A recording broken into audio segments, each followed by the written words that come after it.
Salve, salve, galerinha que gosta de saber o porquê das coisas. Sejam bem-vindos a mais um episódio do É Por Isso. Eu sou Samuel Leite e se você já se perguntou e se alguma coisa fosse diferente do que ela realmente é, se você já buscou explicações e por que as coisas funcionam como são, então, como a gente sempre fala por aqui, este podcast é feito exclusiva e carinhosamente para você, meu amiguinho e minha amiguinha. E no nosso É Por Isso de hoje, a gente vai explicar por que a Terra é redonda. E por isso que eu tô aqui com a doutora Alessandra Abi Passini, que é mestre e doutora em Geofísica Espacial pelo Instituto Nacional de Pesquisas Espaciais, doutora em Ciências Físicas pela Universidade de Oulu, na Finlândia, pesquisadora da NOAA nos Estados Unidos e autora da coleção de livros Girls in Space e mentora da rede Space for Women, da ONU. Oi, Samuel, tudo bom? Pode me chamar de Tia Lê, que é assim que a galerinha me chama por aí. Show! Tia Lê, explica pra gente começar a nossa conversa aqui, quando é que os seres humanos descobriram que a Terra era redonda? Olha só, essa descoberta ela foi feita há muito tempo atrás, há uns 2.000 anos atrás, e foi feita por um cientista, um cara que gostava de livros e que vivia lá no Egito Antigo, e o nome dele era Eratóstenes. E ele percebeu que se você tivesse um obelisco, né, tipo uma construção vertical, assim, numa cidade que estava abaixo da cidade dele, ao sul da cidade dele, num dia específico do ano, ao meio-dia, você não teria sombra projetada por aquele obelisco. Então, ele pensou assim, poxa, que engraçado, né, não ter sombra nesse dia do ano, que era o dia do solstício de verão, que é o dia mais longo do ano, né, é o dia que começa o verão.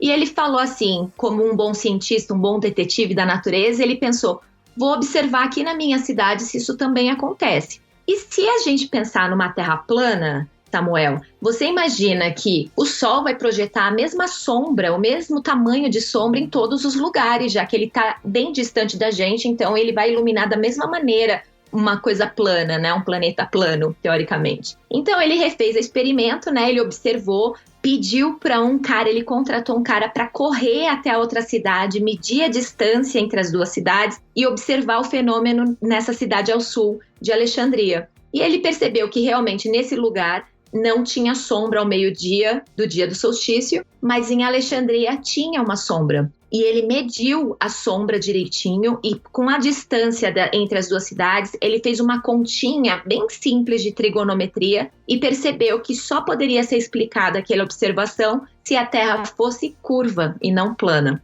Sim, faz todo sentido. Acho que as crianças em casa também estão imaginando essa explicação aí. Mas me explica uma coisa, por que então todos os planetas são redondos? Isso é, na verdade, uma condição para a gente chamar um astro de planeta, sabia?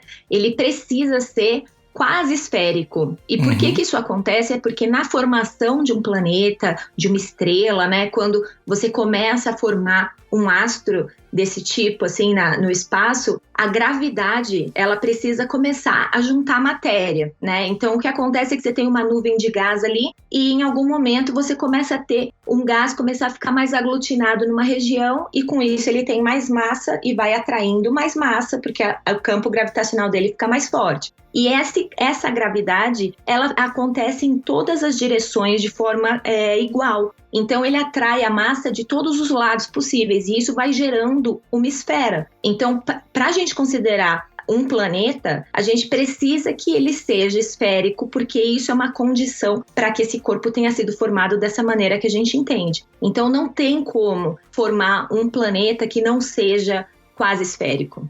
Perfeito. E como é que funciona o sistema solar, né? E por que a Terra não é o centro do universo? Apesar da gente, às vezes, achar, né, como seres humanos, que a gente é o centro de tudo.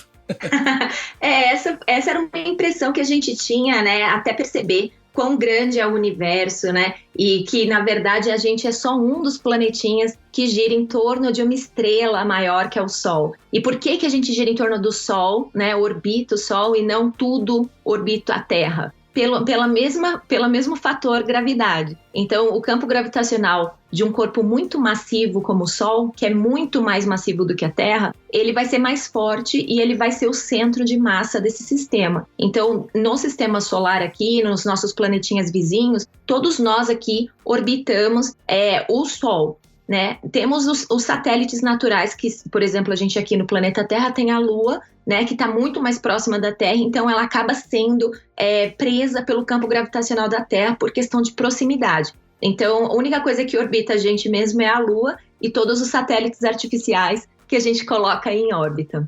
Mas por que quando... Olha, tem muito porquê. Por que quando a gente olha para o horizonte, especialmente no mar, parece que a linha do horizonte é plana? Essa é uma perguntinha clássica, né? Que você deve ouvir quase sempre aí.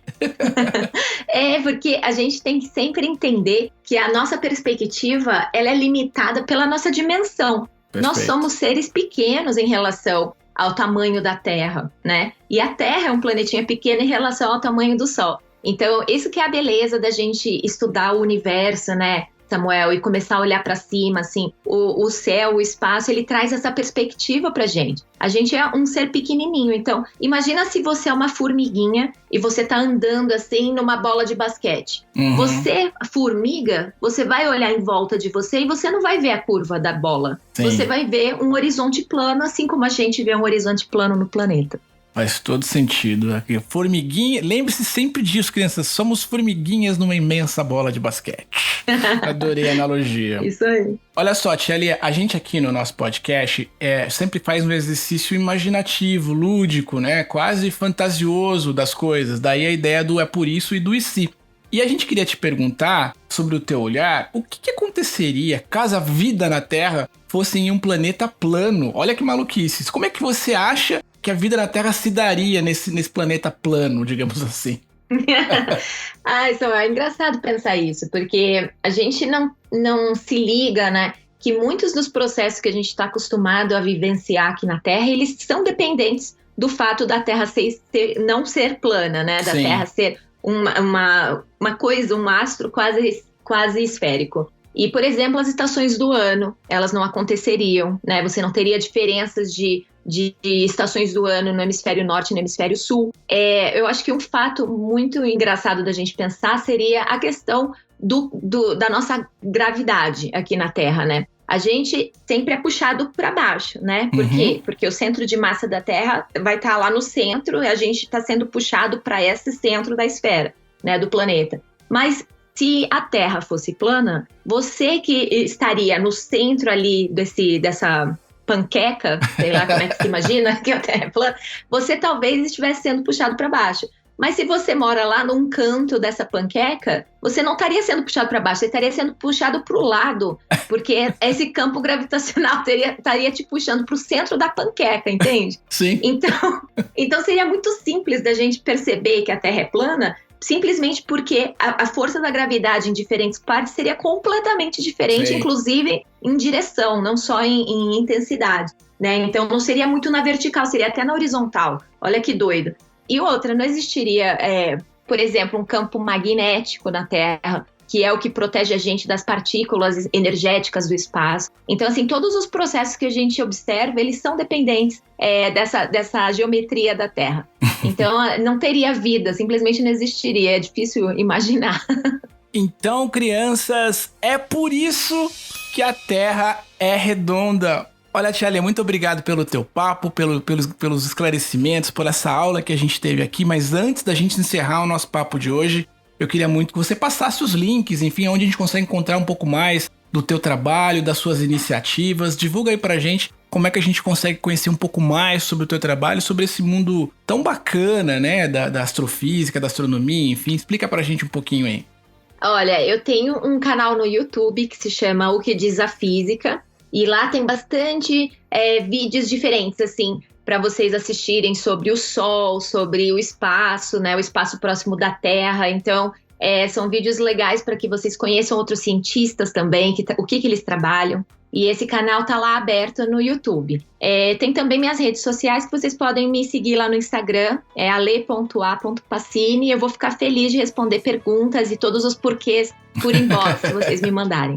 Boa, Tia Ale. Mais uma vez, muito obrigado pelo teu tempo, pelo carinho. E eu espero te ver aqui em breve com uma outra questão sobre o universo e tudo mais. Aí, quem sabe a gente não se fala logo, logo. Um grande abraço e até a próxima oportunidade.